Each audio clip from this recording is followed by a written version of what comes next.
I'm not one for ghost stories. Never was.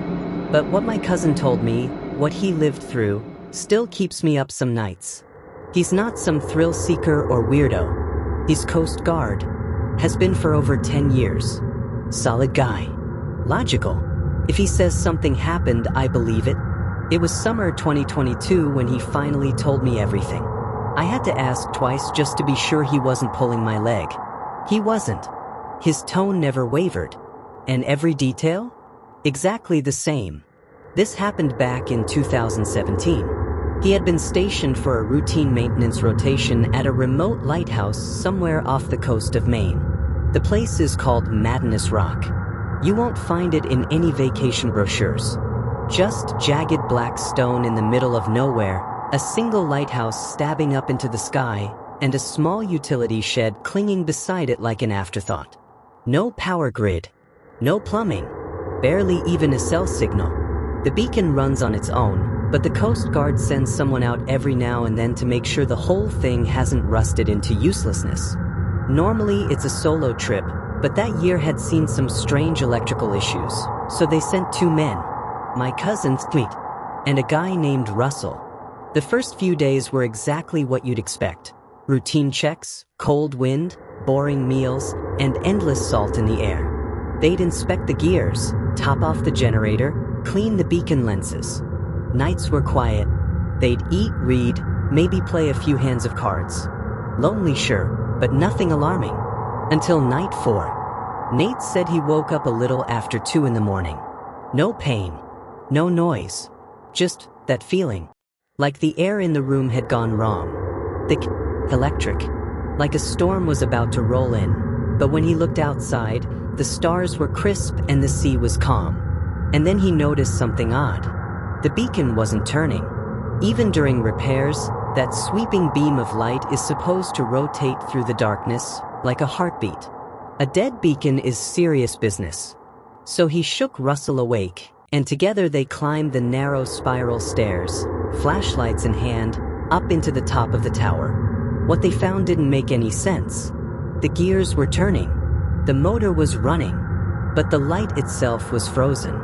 Something had jammed the mechanism. When Nate looked closer, it was cloth. A soggy, blackened sheet of fabric. Maybe a coat, stuffed deep into the machinery. It reeked. Like rotting seaweed and mold. Worse than that, it was wet. Covered in mossy sludge. They looked at each other. The beacon room had been locked. No open windows. No way for anything, or anyone, to get in. They yanked the thing out and tossed it down the rocks below. Unsettled, but not panicked. Weird stuff happens on the ocean, right? But then it happened again. Night 5. Same time. Same situation. Beacon frozen mid-rotation. This time, it wasn't a coat. It was a crimson scarf, delicate and torn at the edges. The kind your grandmother might have worn. Salt-stained, sea-drenched, and clinging to it were tiny crustaceans. Fresh ones. That was the turning point. They stopped trying to make excuses. From that night forward, they began blocking off the stairs. Heavy crates, whatever they could find. They locked the beacon room after every inspection. They sealed the front door. But each night brought a new wave of dread. On the 7th night, Nate heard something strange, Russell whispering from across the room. Not to him. To someone, or something, in the corner. When Nate asked who he was talking to, Russell blinked, disoriented. Said he hadn't said a word. Later that same night, Nate woke again. Russell was sitting at the window, staring down at the rocks below. When asked what he was doing, he whispered something that made Nate's stomach turn. I saw someone down there, watching us. Just at the edge of the light. From there, it all unraveled. Russell stopped sleeping. Barely spoke. Just stared out toward the ocean like it was calling to him. He started mumbling about voices in the walls. Whispers echoing up the stairwell. Scratching under the floorboards. Then came night 9. They heard it. Footsteps. Not the creaking of the wind. Not the house settling. Footsteps. Slow. Heavy. Coming down the spiral staircase from the locked beacon room. One at a time. They froze. Russell was already standing at the base of the stairs, staring upward like he was seeing a ghost. Nate asked if he'd gone up. He shook his head. Nate hadn't moved either. And still, the footsteps came. Then, silence. They barricaded the door that night, pushed a dresser against it, slept with kitchen knives under their pillows. On the 11th night, it got worse. The light failed again. But when they climbed up, beacon room door wide open, wind screaming through the corridor, and in the center of the room, the bulb itself, unscrewed and standing upright, like someone had placed it there on purpose. That bulb is industrial grade. You can't twist it off casually. It takes force. Tools. Russell stood there trembling, muttering, "Nate, someone was here." And that's when Nate felt it. Something cold brushed his back, like a wet hand. He spun around. No one there. Russell pointed at the wall, his face pale as the moon. I saw it. The hand came out of the bricks. They ran, slammed the door, locked themselves in the bedroom. Russell began to rock, whispering to someone Nate couldn't see. He didn't stop. The next morning, Nate grabbed the emergency sat phone and called for a pickup. Told them there had been a system failure. Didn't explain more. Just begged them to come now. The boat arrived that afternoon. But the strangest part? The crew said they'd already received a distress call from their location at 2:12 a.m. Except Nate hadn't touched the phone until daylight. They said the message was full of static, but someone had clearly said, "There's someone here with us." Then the signal died. Russell never spoke on the ride back. He resigned from the Coast Guard shortly after. Won't talk about any of it. As for Nate, he still gets sent out for routine lighthouse inspections. But not to Madness Rock. He made that crystal clear. Never again.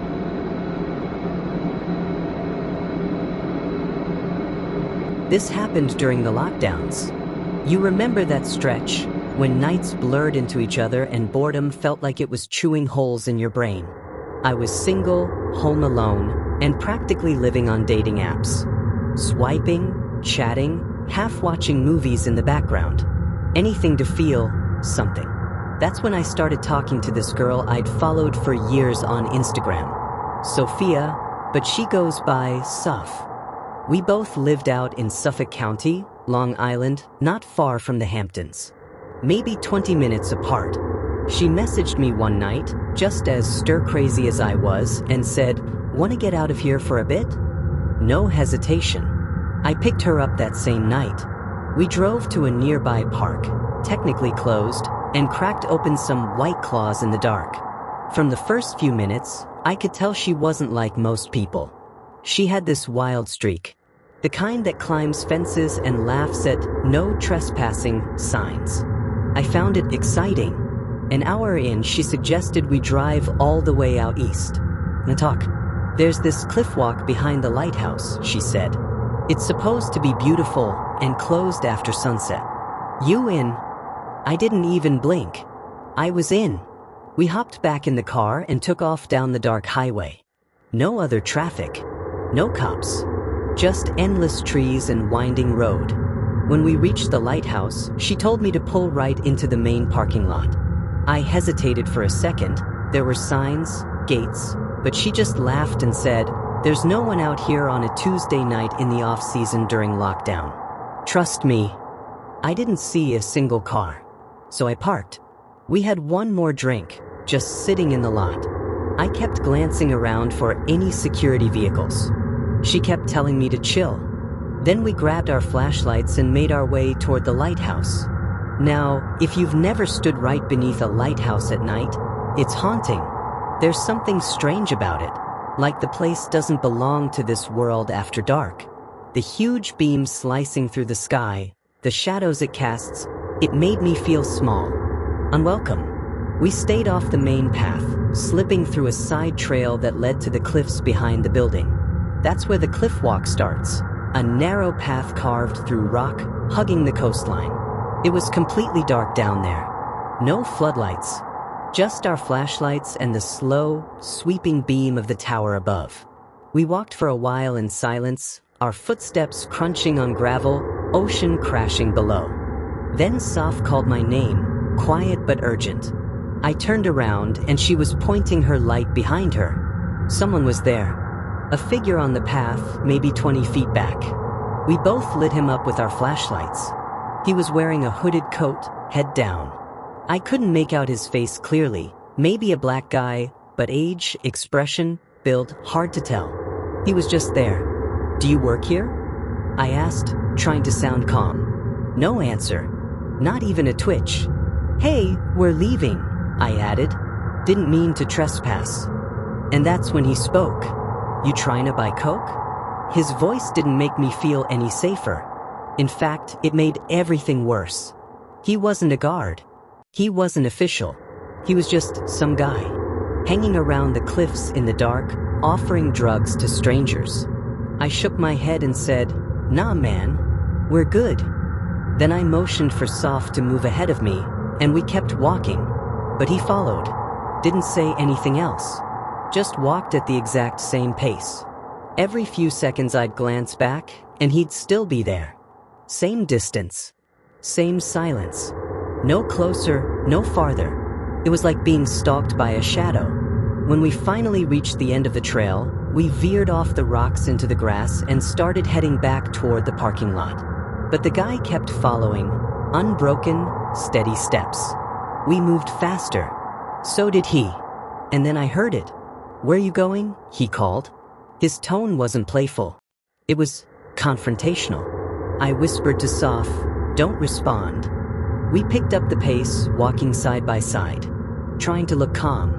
That's when I saw them, two more silhouettes approaching from the opposite side of the lot. They weren't walking. They were coming directly toward us. No time to think. We got to the car. Just barely. Slammed the doors shut, and right then, bam, the three guys were right up against the windows. One was tugging at the back handle. Another slammed the passenger side. I fumbled for the lock. Got it just in time. Saf screamed. So did I. I threw the car in reverse and backed out of there as fast as I could without hitting anyone. They kicked the sides of my car as we pulled away, but they didn't chase us. They just stood there watching. We didn't say much on the drive back. Too much adrenaline. Too much confusion. After I dropped her off, I sat in the car for a long time, just trying to steady my hands. I've been back to Montauk plenty of times in daylight, but never again at night. Not near that lighthouse. Not after that. I don't care who they were or what they wanted. That wasn't just a sketchy encounter. That was almost something much, much worse.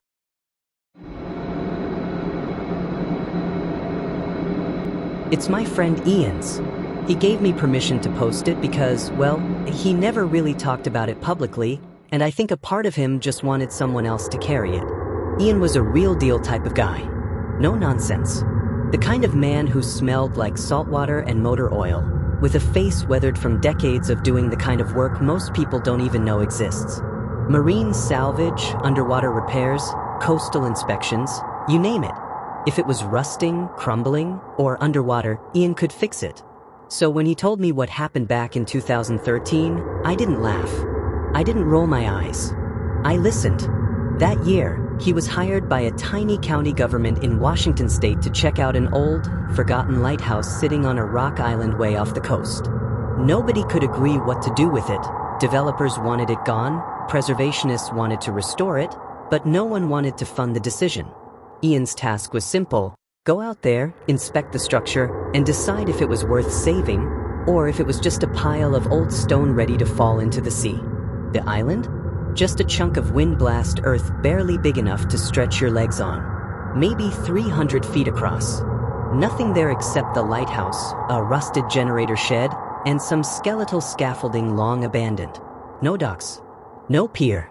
Just a rocky ledge where the Coast Guard could drop someone off, if the tide was right. Ian brought what he always brought. Food for a few days, a sleeping roll, tools, a notepad, and a radio tuned to marine frequencies. He was supposed to be in and out in 3 days. He'd done solo gigs like this 100 times before, but not like this one. When he first landed, everything was dead quiet. Cloudy skies, a faint chill, but otherwise peaceful.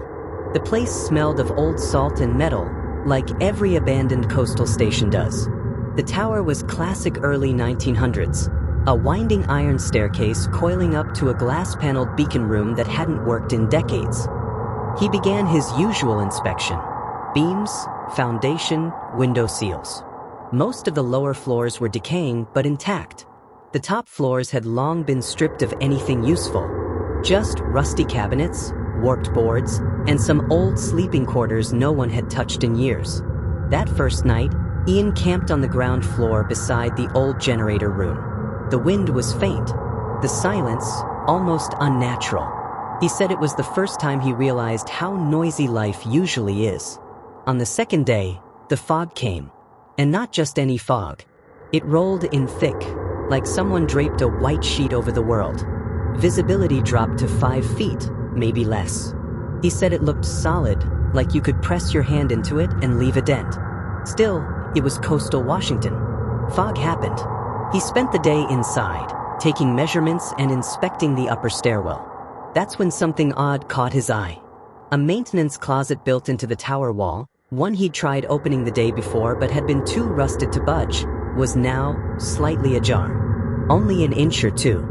Just enough to notice. He figured moisture had loosened it, but when he opened it further, he found something inside. A box. Not large. About the size of a lunch pail. Covered in damp green moss, like it had been pulled from the bottom of a lake. He didn't open it. Just noted it and closed the door again. That night, everything changed. He woke suddenly, not because of a sound, but because there was no sound. Like the entire world had stopped breathing. Then came the footsteps, metal, echoing faintly. But they weren't descending from above, they were going up. Sip, sip, sip. He sat up with his flashlight and aimed it at the stairwell. Nothing. Just silence again. The next morning, he searched the entire structure top to bottom. No sign of animals. No sign of people. But the box was no longer in the closet. It was sitting out in the stairwell. Same size. He picked it up. It was heavy, waterlogged. Not the kind of thing that just moves on its own. He left it by the stairs and stepped outside to get some air. That's when he saw them. Footprints. In the wet earth along the side of the lighthouse. Bare feet. No shoes. No boots. Just a dozen or so wet, naked prints, heading straight to the cliff's edge. And stopping. No prints leading back. Just a straight path into nothing. He stared at those prints for a long time. And then he locked every door. Secured every hatch. And jammed an iron bar through the stairwell entrance. He didn't sleep much. That night, just past 1:30 a.m., the entire tower shook as the upper room door slammed shut. Not wind. Not age. Force. Then, 3 knocks. Slow. Deliberate. On the wall. Not on the door. Not on the floor. On the inside wall of the tower. Like someone was tapping from within the stone. He lay frozen until the sun started to rise. When he finally got up, the box was gone. The closet door? Wide open. He called for emergency pickup. Claimed a medical situation. The fog hadn't lifted, but he couldn't stay another hour. The boat came by late afternoon, nearly 7 hours later. He waited by the shore, the fog so thick he couldn't see 10 feet. He heard footsteps behind him in the gravel. Turned. No one there. Or maybe, just hidden by the fog. He didn't wait to find out. The boat pulled him out just after sunset. The deckhand said he looked like he'd seen a ghost. Ian said the place was unstable and needed to be sealed. That's all. He filed a report. Said the structure was unsafe. Never mentioned the box. Or the prints. Or the knocking. Within a year, he had walked away from all field work. He told me once, some places aren't meant to be visited. They're not dangerous because of the cliffs or the weather. They're dangerous because they want to be left alone. I tried to find the lighthouse myself. The notes Ian scribbled didn't match anything listed. The county had vague mentions of a tower out there, but no name. No history. It's as if it never existed. And that's what unsettles me most. Not what Ian saw, but that no one else ever did.